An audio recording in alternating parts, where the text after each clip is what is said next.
পিতৃপক্ষের শেষ এবং দেবীপক্ষের সূচনা।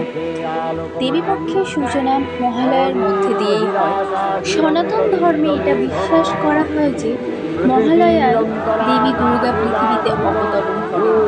বিশেষ করে বাঙালি হিন্দুরা গভীর ভক্তি ও উৎসাহ নিয়ে দেবীকে স্বাগত জানানোর প্রস্তুতি নেন।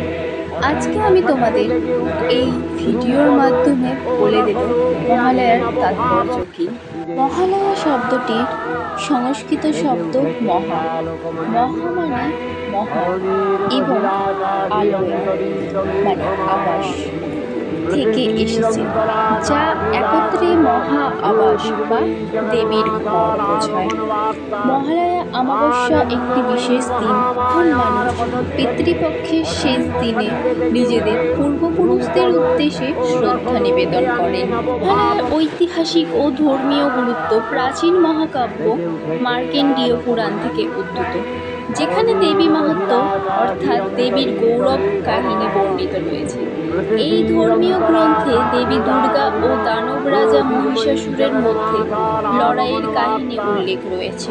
মহিষাসুর, যাকে ব্রহ্মা দেবতাও অদম্য হওয়ার বর দিয়েছিলেন, বিশ্বজুড়ে অরাজকতা সৃষ্টি করেছিলেন। দেবতারাও তার বিরুদ্ধে রুখে দাঁড়াতে ব্যর্থ হন। ব্রহ্মা মহিষাসুরকে বর দিয়েছিলেন যে তিনি কোনো পুরুষ শক্তির হাতে পরাজিত হবেন না। এরপর থেকে দেবতারা তাদের শক্তি একত্রিত করে দেবী দুর্গার রচনা করেন।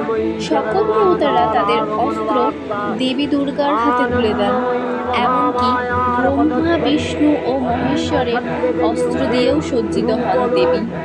দেবী দুর্গা ও মহিষাসুরের মধ্যে যুদ্ধ 9 দিন ও রাত ধরে চলেছিল।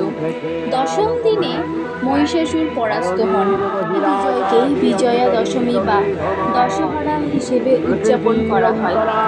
ভারতের বিভিন্ন স্থানে মহালয়া উদযাপন মহালয়া দুর্গাপুজোর প্রস্তুতির সূচনা হয়।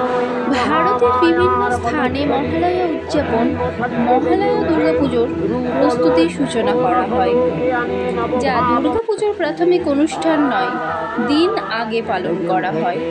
পশ্চিমবঙ্গে মহালয়া দিনটি বাড়িতে দুর্গা স্বপ্ন সতী চণ্ডী বা চণ্ডী পাঠ, দেবী দুর্গার উদ্দেশ্যে যে প্রার্থনা পাঠ করা হয় থেকেই বোঝা যায় মা আর আস্তে আস্তে